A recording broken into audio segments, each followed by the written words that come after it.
Je m'appelle Ariane Tonon, je suis née en 1958 et je suis entrée à la Ligue au début des années 80, après quelques années au MLF.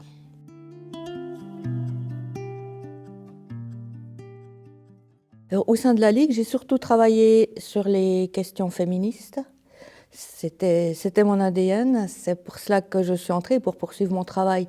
Le travail commencé au MLF et travailler sur les deux plans à la fois pour lier la question femme à la question ouvrière, ce qu'on appelle aujourd'hui l'intersectionnalité.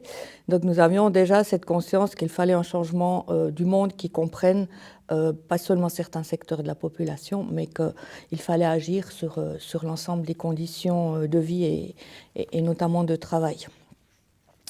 Donc, au sein de la LMR, j'ai occupé des fonctions. J'étais dans la cellule femmes et puis dans le bureau national. Je ne sais plus si ça s'appelait bureau, je pense cellule nationale femmes, donc un groupement qui regroupait justement les représentantes de chaque section de la LMR dans les différentes villes.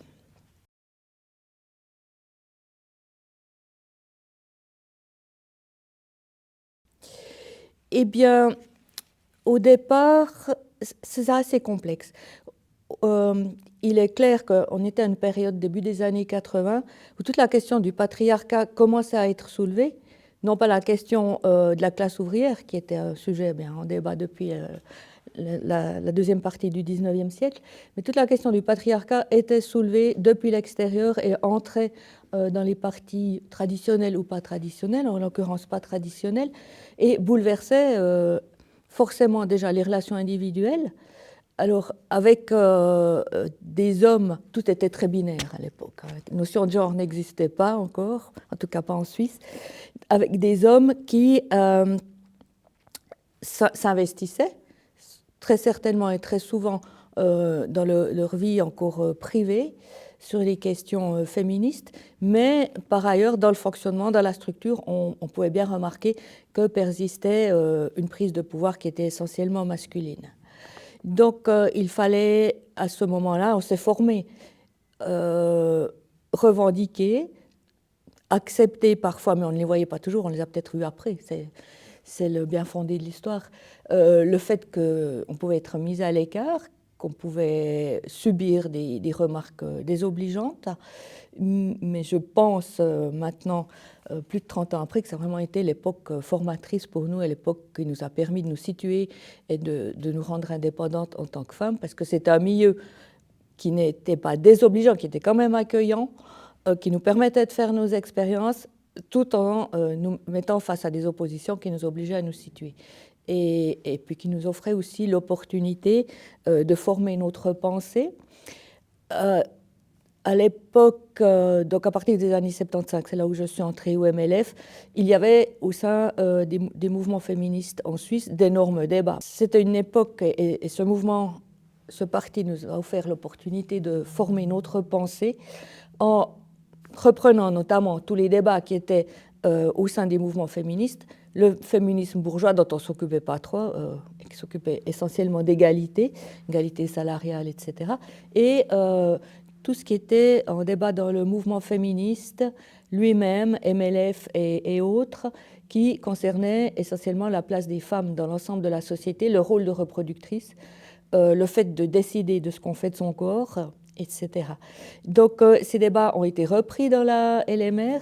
Et il a fallu construire à l'intérieur une pensée, c'est-à-dire faire de la recherche pour voir dans l'histoire du mouvement ouvrier, dans les histoires des communismes qui s'étaient installés, à l'époque c'était l'époque de l'URSS essentiellement, comment avait été traitée la question des femmes, quelles étaient les femmes à l'époque à partir de 1920, qui s'étaient impliquées, comme Alexandra Kollontai, etc., dans les mouvements révolutionnaires, et ont tiré une base théorique qui nous permettait justement de lier marxisme marxisme et féminisme, et de nous situer par rapport à l'ensemble du mouvement féministe. Et donc c'est cette partie-là qui a été pour nous, en tout cas pour moi, très formatrice.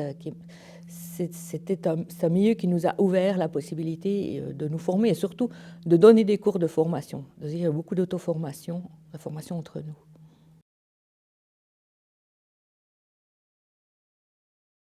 Eh bien, le débat essentiel, ou celui dont je me souviens essentiellement, ça a vraiment été ce débat entre un mouvement féministe complètement autonome et complètement délié des partis de gauche. Donc un mouvement qui prônait, qui avait lui-même plusieurs tendances, mais qui prônait la fin du patriarcat sans prôner la fin du capitalisme, et une autre tendance qui disait la fin du capitalisme, c'est aussi l'opportunité d'en finir avec le patriarcat. Donc il y avait essentiellement des débats entre ces milieux-là. Un petit peu de débat qui commençait sur la question de l'orientation sexuelle, mais c'était très ténu, avec le mouvement, les femmes homosexuelles qui commençaient à s'organiser, mais je n'ai pas suivi très longtemps cette question-là, parce qu'au moment où ça commençait vraiment à s'organiser, moi je suis partie, j'ai quitté la Suisse, je suis allée en Espagne, où alors là je l'ai vécu, c'était beaucoup plus avancé. Mais le débat était vraiment sur la voie à suivre pour en finir avec le patriarcat.